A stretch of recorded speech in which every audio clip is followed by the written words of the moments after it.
Now, police in Prince George's County searching for a gunman who shot a man at the Eastover shopping center. This happened last night around 9:30 on Indian Head Highway. Prince George's County police say the man was taken to a hospital. That man is expected to be okay, but the investigation continues. An urgent search is underway this morning for a hit-and-run driver who left a 5-year-old child critically injured in southeast D.C. Crash happened Friday night on Ridgecrest Court. Investigators say the child was riding a scooter when the driver, who was speeding at the time, struck the child and then sped off. 5-year-old remains in the hospital this morning, is recovering from those injuries. This morning, police are actively looking for a dark blue Nissan with Virginia tags. The license plate there is TAK9548. If you know that license plate or have seen it, please ask you to give them a call. A woman and a child recovering in the hospital this morning after a driver crashed into them at the Fairfax Farmers Market in Virginia. Fairfax County police say this happened around 11 yesterday morning in a parking lot near Main Street Center. Now, authorities say the driver is an older woman, reportedly confused the gas pedal with the brakes just before the crash. The woman and the child that was involved in that have non-life-threatening injuries. However, the driver was not hurt in that incident as well. Let's take it over to Montgomery County now. That's where a man is hurt after an early morning crash in White Oak. Montgomery County police say this happened just before 5 a.m. yesterday along New Hampshire Avenue. Responders took the man to the hospital with life-threatening injuries. This morning, police are continuing to investigate the cause of that crash. Back in D.C., a live look at the National Mall this morning from EarthCam. A new deal is in place this morning to provide permanent housing for U.S. National Guard troops that are deployed in Washington, D.C. The National Guard Bureau says it has closed a deal with a company called Placemaker for some $300 million. That will allow Guard members to move into apartments, and up until now, they have been staying in hotel rooms across Washington, D.C. For nearly a year now. President Trump has had those troops on D.C. streets after a declaration of emergency last year. They're expected to stay in place till 2029. All right, 8:03 this Sunday morning. People getting going, starting up their Sundays, heading to church, what have you. And weather will be cooperative for anything you want to do today. Yeah, for the most part, we're going to be pretty good. I mean, it's going to be warmer than it was yesterday, Tom. And you know who's sneaking in the back door, right? Humidity.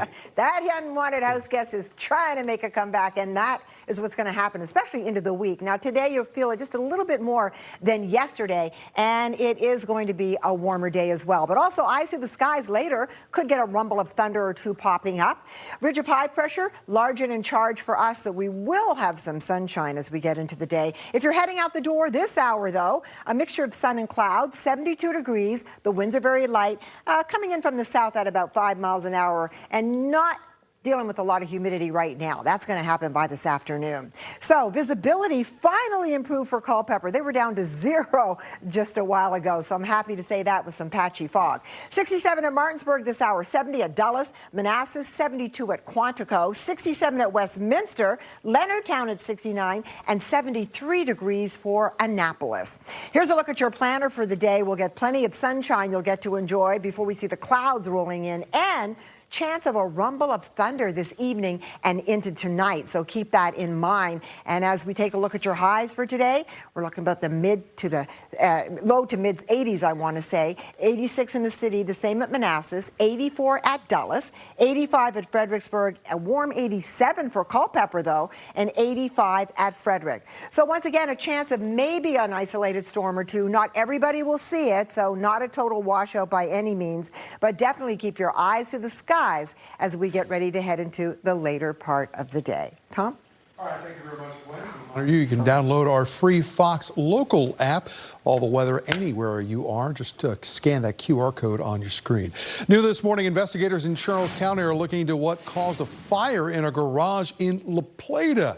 This one happened Friday night at a home along La Plata Road. Officials say the residents first smelled smoke, then they went outside, noticed the fire outside of their home. 54 volunteer firefighters and other responding agencies brought that flame under control. Nobody was injured, nobody was displaced, but investigators say they estimate the damage to come in around $70,000. Up in Carroll County, meanwhile, the Maryland State Fire Marshal is investigating an early morning fire in Manchester. Now, this happened just before 3 a.m. yesterday along Miller Station Road. Estimated damages are coming in right now at about $110,000. No injuries in this one either. The cause of the fire, again, remains under investigation. Turning to the war in Iran this Sunday morning, the U.S. military has paused airstrikes after nearly 2 weeks of intensified attacks. Now, this comes as those diplomatic efforts continue to prevent the conflict from escalating and widening throughout the region. President Trump says talks are moving forward, but he also warned more strikes could remain possible. Executions in Iran. No, no, no. Well, that was the scene here in Washington as protesters called for an immediate end to what they say is political oppression in Iran. Now, the group gathered outside the Lincoln Memorial yesterday. Pro-Iranian American communities have gathered here to say no to executions in Iran, no to torture, and free all political prisoners. And the only way that we got to get our message across to the world is that the real enemy of the Iranian regime is the people of Iran that are willing to sacrifice their life for freedom and democracy, and that is what we have to get behind. Those demonstrations continued into the evening. In Virginia, registration offices are open for early voting. The vote's off to a slow start this week in the Commonwealth after just 1 week left for residents to get their ballots in ahead of that big August 4th primary. Now, the primary is later this year. It's usually held in June. This year, it's in August. Voters are deciding candidates for the United States Senate, as well as the House of Representatives and some local offices as well. Early voting is going to end in Virginia on Saturday, August 1st. House lawmakers have left Washington as they've gotten an early start on their summer recess, but with those all-important big midterm elections now just 3 months away, lawmakers on both sides of the aisle are heading back to their home districts to try to rally support. This morning, Fox News Chief Congressional Correspondent Chad Pergram with more on Capitol Hill. The House is gone, but the campaign is on. We're going to have a lot to talk about during this break. The contrast on the ballot this November between communism and freedom. School is out for the summer in the House, but Republicans are trying to educate voters how Democratic candidates are leaning to the left. The reality is that the Communist Caucus, the Commie Caucus, is coming to Congress. To cling to their narrow majority, Republicans hope to distinguish themselves from Democrats. They have to answer for why they voted against funding our troops, against funding the government, against common sense policies like voter ID and proof of citizenship. The House approved a plan barring stock trades by members, but tacked on a voter ID mandate. Democrats contend that converted a once bipartisan issue into a GOP political wedge.